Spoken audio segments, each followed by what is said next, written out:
प्रिय भक्तों, आज की कथा अब तक की सबसे महत्वपूर्ण एवं फलदायी कथा होने वाली है, क्योंकि इस कथा को सुनने मात्र से अकाल मृत्यु टल जाती है।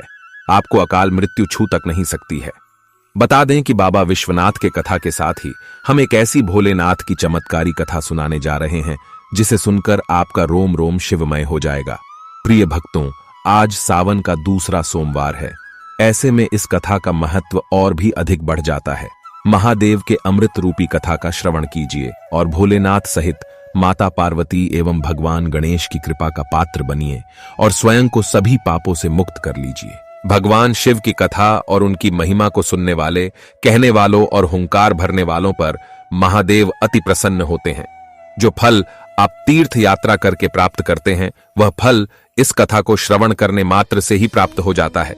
एक बार फिर से हमारे इस चैनल कथा यात्रा पर आप सभी का स्वागत है।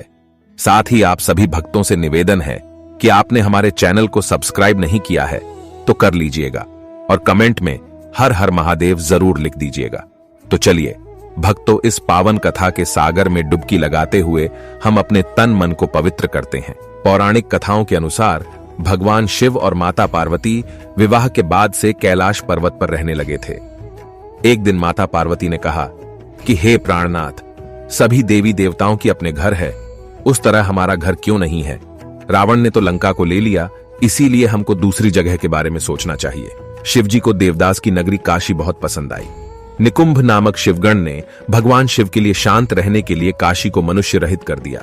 ऐसा करने से वहां का राजा बहुत दुखी हुआ। राजा ने ब्रह्मा जी की तपस्या की और उनको जानकारी देकर दुख दूर करने की प्रार्थना की। देवदास ने बोला कि देवता देवलोक में रहते हैं, पृथ्वी तो मनुष्य के लिए है। ब्रह्मा जी के कहने पर शिव जी काशी छोड़कर मंदरांचल पर्वत पर चले गए, लेकिन काशी नगरी के लिए अपना मोह त्याग नहीं सके। तब भगवान विष्णु ने राजा को तपोवन में जाने का आदेश दिया।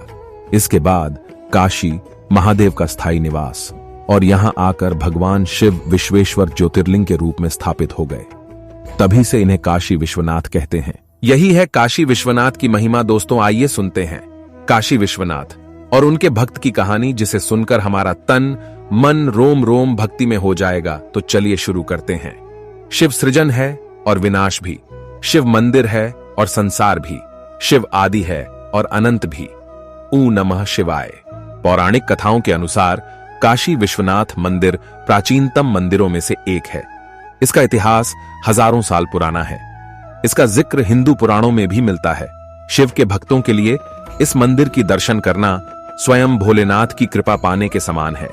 इतिहास के पन्नों को पलटा जाए तो पता चलता है कि इस मंदिर पर हमला करके इसकी बुनियाद को गिराने की बहुत बार कोशिश की गई, मगर इस स्थान से जुड़ी लोगों की आस्था ने इसकी नींव को और मजबूती ही दी। आज इस वीडियो के माध्यम से जानते हैं काशी विश्वनाथ मंदिर की रोचक कहानी और इसके साथ संबंधित रहस्य जो शायद आप न जानते हो। मां गंगा नदी के पश्चिमी घाट पर स्थित काशी विश्वनाथ मंदिर से जुड़ी एक बहुत ही दिलचस्प पौराणिक कहानी है। इस प्रचलित कथा के अनुसार एक बार विष्णु जी और ब्रह्मा जी में इस बात को लेकर बहस होने लगी कि दोनों में से कौन अधिक शक्तिशाली या श्रेष्ठ है। इस विवाद को सुलझाने के लिए भगवान शिव वहां पहुंचे। महादेव ने एक बहुत ही विशाल प्रकाश स्तंभ या कहा जाए कि एक ज्योतिर्लिंग का रूप धारण कर लिया। इसके पश्चात उन्होंने भगवान ब्रह्मा और श्रीहरि से इसके स्रोत और इसकी ऊंचाई का पता लगाने को कहा। इतना सुनते ही ब्रह्मा हंस पर सवार होकर स्तंभ के ऊपरी सिरे का पता लगाने के लिए आकाश की तरफ चले जाते हैं। वहीं दूसरी तरफ भगवान विष्णु एक शूकर का रूप धारण कर लेते हैं और पृथ्वी के अंदर उस स्तंभ के नीचले सिरे की खोज में निकल जाते हैं। ऐसा कहा जाता है कि कई युगों तक दोनों इस खोज में लगे ही रह गए। अंत में भगवान विष्णु वापस आए और अपनी हार स्वीकार कर ली, मगर दूसरी तरफ ब्रह्मा जी अपनी हार मानने के बजाय झूठ बोल देते हैं कि उन्होंने स्तंभ का ऊपरी सिरा देख लिया है। इस झूठ से क्रोधित होकर भगवान शिव ब्रह्मा जी को श्राप दे देते हैं कि कभी उनकी पूजा नहीं होगी।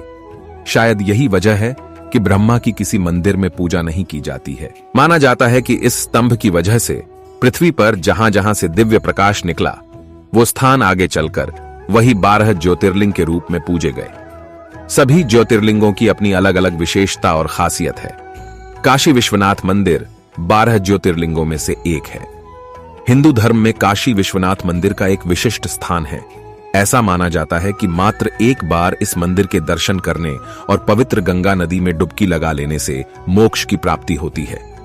ऐसा माना जाता है कि काशी नगरी महादेव के त्रिशूल की नोक पर टिकी हुई है। काशी नगरी को पाप नाशिनी बताया गया है। भोलेनाथ को यह स्थान इतना प्रिय है कि उन्होंने इसे अपनी राजधानी बनाई और स्वयं काशीनाथ बने। वैदिक पुराणों में यह भी बताया गया है कि काशी में भगवान विष्णु के अश्रु गिरे थे, जिससे बिंदु सरोवर का निर्माण हुआ था। बाबा विश्वनाथ के दर्शन से पहले उनके गण भैरवनाथ के दर्शन को अनिवार्य माना जाता है। मान्यता है कि काशी के कोतवाल अर्थात काल भैरव की अनुमति के बिना दर्शन का फल प्राप्त नहीं होता है। काशी को मोक्षदायिनी भी कहा जाता है।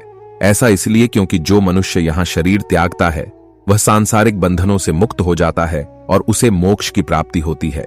यही कारण है कि कई लोग काशी में अपने जीवन का अंतिम समय व्यतीत करते हैं।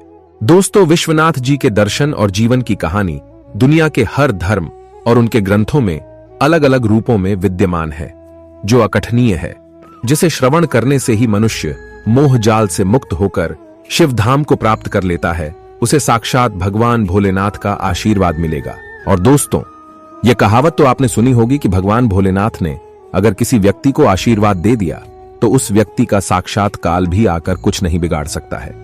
इसलिए अगर आप भी चाहते हैं कि भगवान भोलेनाथ का आशीर्वाद आप पर और आपके परिवार पर सदैव बना रहे, भगवान भोलेनाथ की कृपा से आप अपने जीवन में बहुत उन्नति करें, बहुत ही आगे जाएं और भगवान भोलेनाथ का आपको वरदान मिले, तो दोस्तों, पूरी सच्ची श्रद्धा और पूरे विश्वास के साथ पहले आप इस वीडियो को लाइक कर दीजिए और कमेंट बॉक्स में हर हर महादेव जरूर लिख दीजिए।